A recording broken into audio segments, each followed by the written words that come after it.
గత 5 సంవత్సరాల నుంచి ప్రభుత్వ వ్యవస్థలను సర్వనాశనం చేసిన ఒక దుర్మార్గమైన వైసీపీ పార్టీ పాలన నుంచి విముక్తి పొంది ఈరోజు జనసేన అధినేత శ్రీ పవన్ కళ్యాణ్ గారు ఉప ముఖ్యమంత్రిగా బాధ్యతలు స్వీకరిస్తున్న సందర్భంగా కదిరి లక్ష్మీ నరసింహస్వామి ఆశీస్సులు ఆయనకు ఎల్లవేళలా ఉండి ఈ రాష్ట్ర ప్రభుత్వం ఈ రాష్ట్రాన్ని సుభిక్షంగా ఆయన అలాగే ముఖ్యమంత్రి చంద్రబాబు నాయుడు గారు ఇద్దరూ కలిసి ఈ రాష్ట్రాన్ని సుభిక్ష పరిపాలన చేయాలనే ఉద్దేశంతో ఈరోజు కదిరి లక్ష్మీ నరసింహస్వామి దేవాలయం నందు పూజా కార్యక్రమాలు నిర్వహించి టెంకాయలు సమర్పించినాం. కాబట్టి ఇప్పటి నుంచి రాబో రోజుల్లో వ్యవస్థలన్నీ సక్రమంగా పనిచేసేలాగా అలాగే రాష్ట్ర ప్రజలు సుభిక్షంగా ఎటువంటి ఆటంకాలు లేకోకుండా శాంతియుతంగా ప్రజాజీవనం సాగించాలని చెప్పేసి మేము కదిరి జనసేన పార్టీ తరఫున తెలియజేసుకుంటున్నాం. దానికి ఈరోజు ఇక్కడ పూజా కార్యక్రమాలు నిర్వహించాం.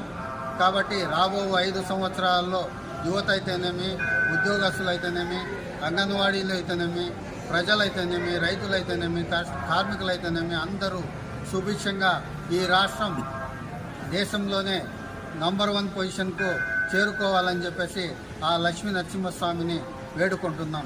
జై హింద్, జై జనసేన, జై టీడీపీ, జై బీజేపీ. ఆంధ్రప్రదేశ్ రాష్ట్ర ప్రజల అభివృద్ధి కోసం తాను తగ్గి ఈ రాష్ట్రం బాగుండాలని ఎంతో త్యాగం చేసినటువంటి మన అధినేత శ్రీ పవన్ కళ్యాణ్ గారు 10 సంవత్సరాల పాటు ఎన్నో ఒడిదుడుకులు ఇబ్బందులు పడుతూ కూడా నేడు ఆంధ్రప్రదేశ్ రాష్ట్ర ఉప ముఖ్యమంత్రి స్థానానికి చేరుకుంది. అంటే ఈ 5 ఏళ్ల కాలంలో ఈ జగన్మోహన్ రెడ్డి అన్ని వర్గాల ప్రజలు పీడిస్తూ పరిపాలన సాగింది. దానికి ఆంధ్ర రాష్ట్ర ప్రజలు ఒక చారిత్రాత్మకమైన తీర్పును అందిస్తూ భారతీయ జనతా పార్టీ, తెలుగుదేశం పార్టీ మరియు జనసేన పార్టీ కూటమి అభ్యర్థులు ఎక్కడైతే పోటీ చేశారో అక్కడ ఈ రాష్ట్ర వ్యాప్తంగా 164 స్థానాల్లో విజయదుందుభి మోగించారు. ఈ సందర్భంగా ఆంధ్రప్రదేశ్ రాష్ట్ర ముఖ్యమంత్రిగా నారా చంద్రబాబు నాయుడు గారు మరియు ఆంధ్రప్రదేశ్ ఉప ముఖ్యమంత్రిగా మన అధినేత పవన్ కళ్యాణ్ గారు, భారత ప్రధాని 3వసారిగా మన నరేంద్ర మోడీ గారు బాధ్యతలు చేపట్టడం జరిగింది.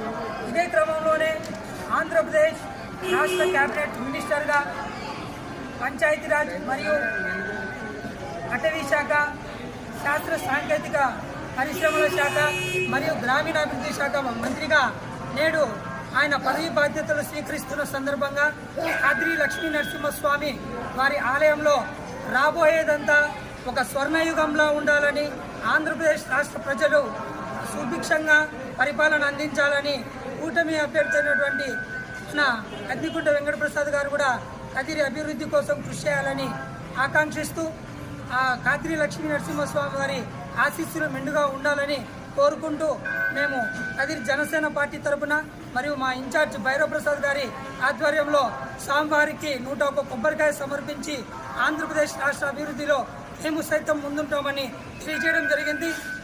ఇదంతా ఇప్పుడు ఈ 5 ఏళ్ల పరిపాలన కాలం ఒక స్వర్ణయుగంగా ఆంధ్రప్రదేశ్ ప్రజలన్నీ ఈ పడిన కష్టాలన్నీ తొలగించుకొని సుభిక్ష పరిపాలనలో కొనసాగుతారని మేము కదిరి లక్ష్మీ నరసింహస్వామి ఆశీస్సులు కోరుకుంటూ జై జనసేన, జై పవన్ కళ్యాణ్, జై నారా చంద్రబాబు నాయుడు, జై నరేంద్ర మోడీ, జై హింద్. ఈరోజు రాష్ట్రంలో ఈ ప్రభుత్వం ఏర్పాటు కావడానికి ముఖ్య కారణం మన జనసేన అధినేత పవన్ కళ్యాణ్ గారు. ఎందుకంటే గత 10 సంవత్సరాలుగా ఈ రాష్ట్రంలో ఎన్నో ఆటంకాలు ఎదురైనప్పటికీ ప్రతిపక్షంలో కావచ్చు, పాలక నిర్లక్ష్యం ఉన్న వల్ల ఈరోజు ఈ అధికారం కోసం ఆయన పడిన కష్టం అంతా ఇంత కాదు. ఎక్కడ నెక్కాలో కాదు, ఎక్కడ తగ్గాలో అని ఆయన సినిమాలో హీరో కాదు, నిజ జీవితంలో హీరో అని ఆయన మరొకసారి నిరూపించారు. ఎందుకంటే ఈరోజు బీజేపీ, జనసేన, టీడీపీ కూటమి ఏర్పాటు కావడంలో ఆయన పవన్ కళ్యాణ్ అనే వ్యక్తి లేకపోతే ఈరోజు ప్రభుత్వం కూడా ఈరోజు రాని పరిస్థితిలో ఉంది. ఎందుకంటే ఈ సైకో పాలన, ఈ రాక్షసుడు నరరూప రాక్షసుడు జగన్మోహన్ రెడ్డి ఆయన చేతిలో నుంచి అధికారం చేజెత్తుకోమంటే ఆశామాషి విషయం కాదు.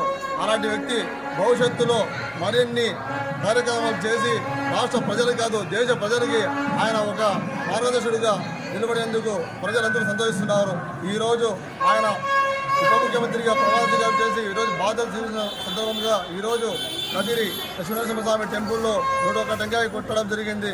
బీజేపీ, జనసేన, టీడీపీ నాయకులందరూ ఇక్కడ వచ్చిన ప్రతి ఒక్కరికి ధన్యవాదాలు తెలుపుకుంటున్నాం. జై తెలుగుదేశం, జై జనసేన, జై బీజేపీ. రాష్ట్ర వ్యాప్తంగా రాష్ట్ర ప్రజలందరికీ ఒక శుభదినం.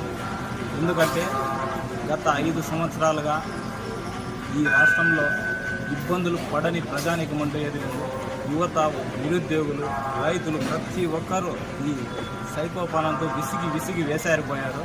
అందుకే 164 సీట్లతో కూటమి ప్రభుత్వం అఖండ విజయం సాధించింది.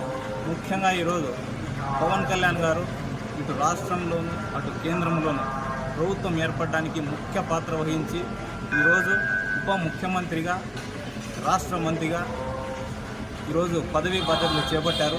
ఈ శుభదిన సందర్భంగా ఈరోజు నుంచి పరిపాలన అనేది ఎలా ఉంటుంది, అభివృద్ధి అనేది ఎలా ఉంటుంది, నీతివంతమైన పాలన ఎలా ఉంటుందో ఒక నిస్వార్థమైన నాయకుడు ఈరోజు బాధ్యతలు చేపట్టాడు. ఖచ్చితంగా జనసేన మార్క్ అనేది ఎలా ఉంటుందో, పరిపాలన ఎలా ఉంటుందో రాష్ట్ర ప్రజలు చూడబోతున్నారు. తరతరాలు గుర్తుపెట్టుకునే విధంగా జనసేన అని ఈ రాష్ట్ర ప్రభుత్వం చంద్రబాబు నాయుడు నాయకత్వంలో, నరేంద్ర మోడీ గారి నాయకత్వంలో, ముఖ్యంగా పవన్ కళ్యాణ్ గారి పరిపాలన ఎలా ఉంటుందో రాష్ట్రం మొత్తం చూస్తుందని, రాష్ట్రం సుభిక్షంగా వర్ధిల్లాలని, స్వర్ణాంధ్రమయం కావాలని ఈ సందర్భంగా కోరుకుంటూ జై జనసేన, జై హింద్.